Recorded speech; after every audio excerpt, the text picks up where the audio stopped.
I'm going to talk about the introduction and the purpose of volumetric analysis. For the introduction, volumetric analysis, also known as a titration, is a quantitative analytical method used to determine the concentration of an unknown solution. It involves the relation between a titrant, which is a solution of known concentration, and an analyte, which is a solution of unknown concentration until the reaction reaches completion, often indicated by a color change by using an indicator. Next is the purpose of volumetric analysis. The first purpose of volumetric analysis is to understand how to determine the concentration of a solution through titration. Other than that, is to learn how to accurately measure volume using a pipette, and conical flask. The last purpose of volumetric analysis is to improve laboratory skills, especially in handling apparatus and performing calculations based on titration data. Next, I will explain about the theory of volumetric analysis. Volumetric analysis is a quantitative analytical method used to determine the concentration of an unknown solution by reacting it with a standard solution of non-concentration. The process involves measuring volume accurately using laboratory apparatus and identifying the reaction completion using an indicator. As you can see here, the standard solution in the burette is called titrant. Meanwhile, the unknown solution in the conical flask is called analyte. So next, I will explain about the equivalent point and the end point. Equivalent point is the amount of titrant added exactly enough to completely react with the analyte. Usually, at the equivalent point, moles of acid are equal to mole of base. Next, I will explain about the end point. What is end point? End point is the observable point in a titration when the indicator changes color, signaling that titration should stop. Usually, the end point is very close with the equivalent point. So here's the example of essential apparatus that can be used in the titration method. The first one is burette to deliver titrant precisely. The next one is pipette, is to measure accurate volume of analyte. The third one is conical flask, where the reaction occurs. And the last one is volumetric flask, for preparing standard solution. Actually, there is many types of titration in volumetric analysis. One of them is acid-base titration. There is two types of acid-base titration. First is direct titration, and second one is back titration. Direct titration is the most straightforward form of titration, where a standard solution is added directly to the analyte until the equivalent point is reached. It is fast and simple neutralization reaction and have high accuracy. So the second one is back titration. Back titration is indirect method. It is used when direct titration is not possible due to the slow reaction, weak acid or base, and volatile analyte. So, another type of titration is redox titration. Redox titration involves oxidation and reduction reaction where electrons are transferred between the titrant and analyte. Next is precipitation titration. This titration relies on the formation of an insoluble precipitate when the titrant and analyte react. The last one is complexometric titration. This titration involves the formations of soluble complex between the titrant and the analyte.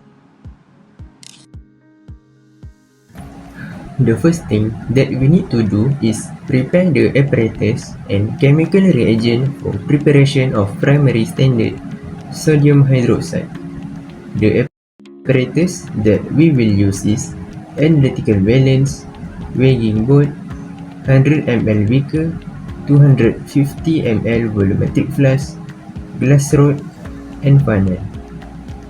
Then, the chemical reagent that we will use is sodium hydroxide pellet and distilled water. After we preparing all the apparatus and chemical reagent, we will start the experiment. First step is calculating the mass of sodium hydroxide that we need to use. After calculate, the mass of sodium hydroxide that we need to use is 1 gram. So, we will weigh 1 gram of sodium hydroxide pellet using analytical balance.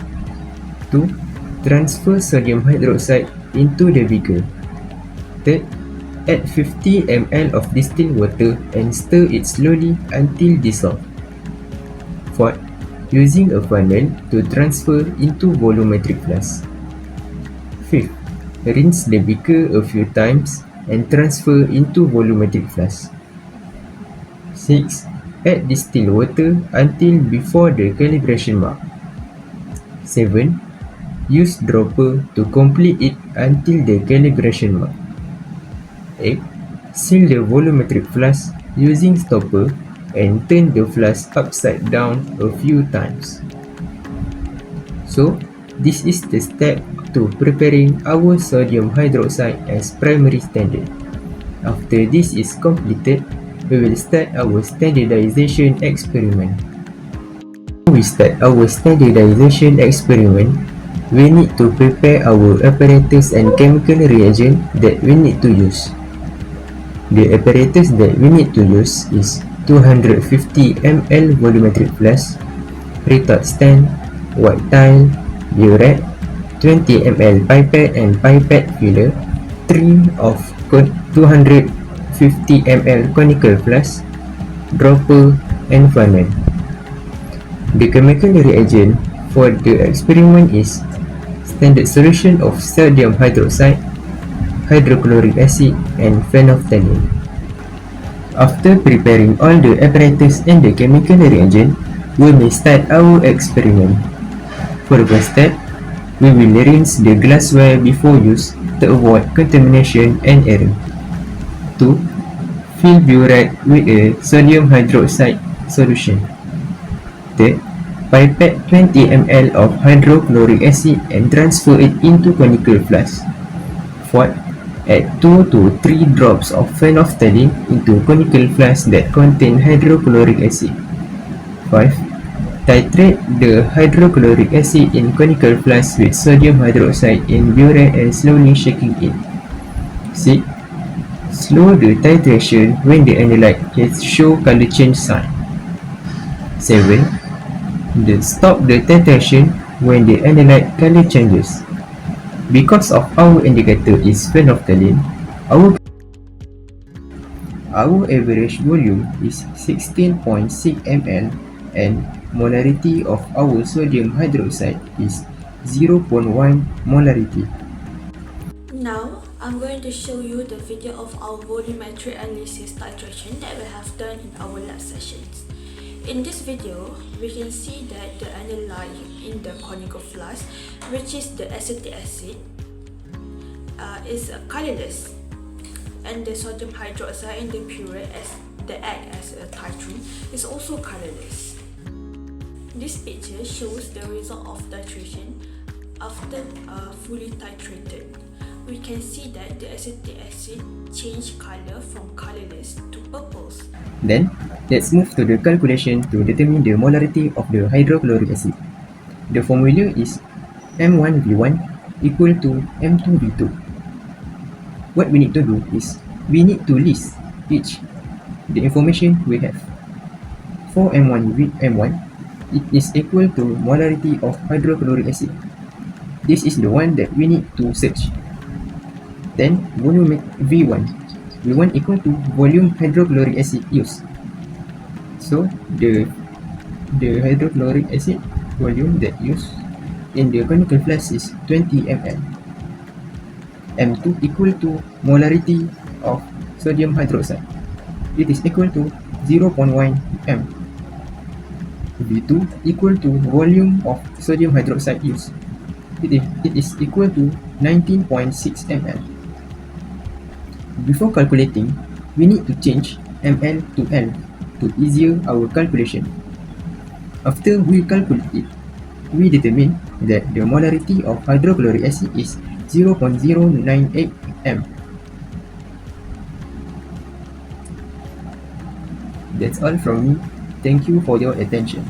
So, the conclusion is the experiment is successfully demonstrate the principle of volumetric analysis by using a strong base, sodium hydroxide, to determine the concentration of hydrochloric acid through a direct acid-base titration. Throughout the procedure, students gain practical experience in accurately measuring volume using pipette, burettes, and conical flasks. They also learn to observe the endpoint of the titration through a distinct color change, indicating the completion of the neutralization reaction. Additionally, the experiment provides opportunities to apply stoichiometric calculation to determine the unknown concentration of the acid. Overall, this activity enhances essential laboratory skills, improve precision in measurement, and deepen student understandings about the titration as fundamental analytical method in chemistry.